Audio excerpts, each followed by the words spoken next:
tu caso, gracias a los estudios en la Universidad Metropolitana y ya terminando la carrera, hubo una posibilidad de ir a varios países. En esta experiencia europea, yendo al Parlamento Europeo y estando presente allí, o a la Comisión, o a las instancias como el Tribunal de Derechos Humanos, esas fórmulas podrían ser aplicables en América Latina. Sí, embajador, de hecho es muy interesante que precisamente en mis estudios de posgrados en España, mi tesis de maestría es precisamente relacionada a una propuesta que estaremos publicando próximamente de reestructurar la CELAC institucionalmente desde una perspectiva jurídico-política para incentivar una nueva fase del proceso de integración. Primero, en un primer momento referido al alcance geográfico, la CELAC tiene la mayor amplitud geográfica porque incluye todo el cono sur, pero también Centroamérica y el Caribe. Esto es algo muy poderoso, sumado significaríamos un tercio de los votos en Naciones Unidas, más de 700 millones de personas, más de 9 millones de kilómetros cuadrados. Sería un poder de coordinación extraordinario y que puede apuntalarse a partir particularmente de temas técnicos como el cambio climático, la inteligencia artificial, la lucha contra la pobreza, los objetivos de desarrollo sostenible. Es decir, creo que es viable poder partir de la construcción de una agenda de desafíos comunes que atravesamos en América Latina y que eventualmente permita la irrupción de una nueva institucionalidad, como el caso europeo usted mencionaba, que llega a ser tan específica al punto de tener un Tribunal de Justicia europeo que está en Luxemburgo, un Tribunal de Cuentas europeo, un Banco Central Europeo referido al control de una moneda única que nace también después de la segunda mitad del siglo XX. Ahora, ese concepto de integración en América Latina es variado por el Caribe, sobre todo, Sí. pero hay una Hispanoamérica que se puede unir mucho más. Y además, la elección del Parlamento debe ser distinta, no como en este momento está en el Parlamento latinoamericano. Absolutamente, embajador. Y respecto al tema del idioma, yo creo que allí tenemos que tomar una inspiración también de los europeos, de su lema, unidos en la diversidad. Existen 26 lenguas oficiales dentro de la Unión Europea.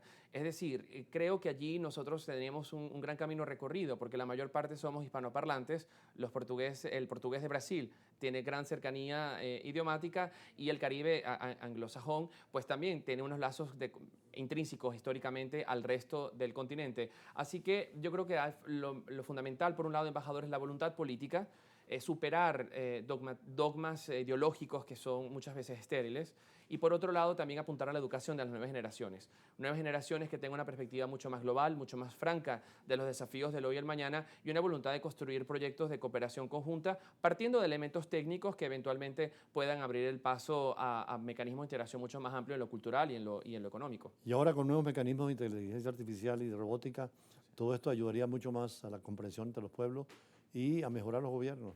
Existe un gran debate hoy en día, embajador, tanto en la academia como en los gobiernos y en los estudios de gobernanza, si la inteligencia artificial será una gran oportunidad o un gran desafío para temas como la democracia o los populismos.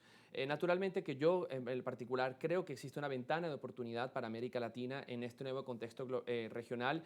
Me parece que América Latina, en un contexto de demanda global de minerales raros, como lo hemos visto, esta apetencia por lo que sucede en Ucrania con los minerales raros, lo que sucede en África. Nosotros en América Latina tenemos un cuarto de todos los minerales raros del mundo.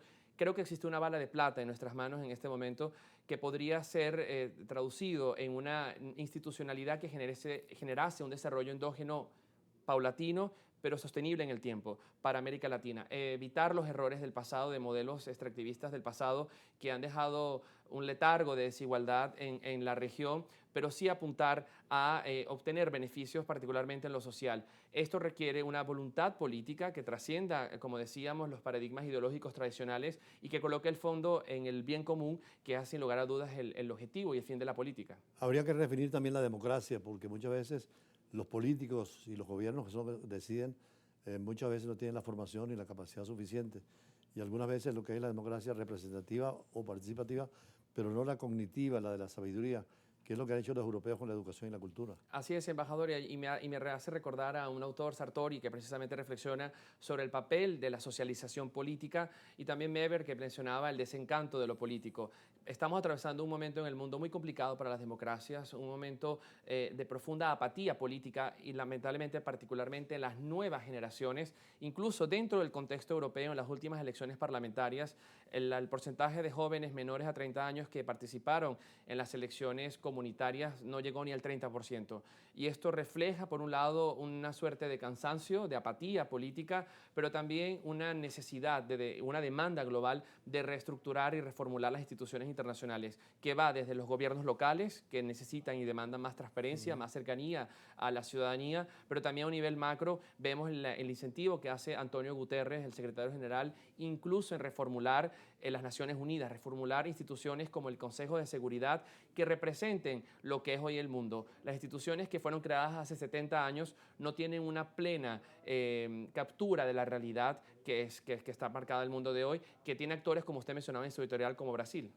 Finalmente, la parte educativa, los cursos, tú eres miembro de la Academia Diplomática Euroamericana, tienen un curso sobre el Medio Oriente y también sobre migración, creo. Así es, embajador, estaremos acompañando este sábado una conferencia inaugural sobre el Medio Oriente con la presencia de algunos diplomáticos de la región en Caracas, en el Hotel Tamanaco, y también estaremos impulsando una fellowship sobre clima, educación y diplomacia de cara a la COP30, que pueden consultar en @rdiplomacia en nuestro Instagram, y que precisamente busca empoderar a la nueva generación de líderes climáticos venezolanos. Bueno, muchísimas gracias, Dylan Pereira. Interesante este diálogo sobre temas internacionales, y vamos a pasar ahora con el nuevo invitado a hablar de la cultura y del arte, que también es una forma de integrar a los pueblos mucho más fácil que la política o la economía. Ya regresamos.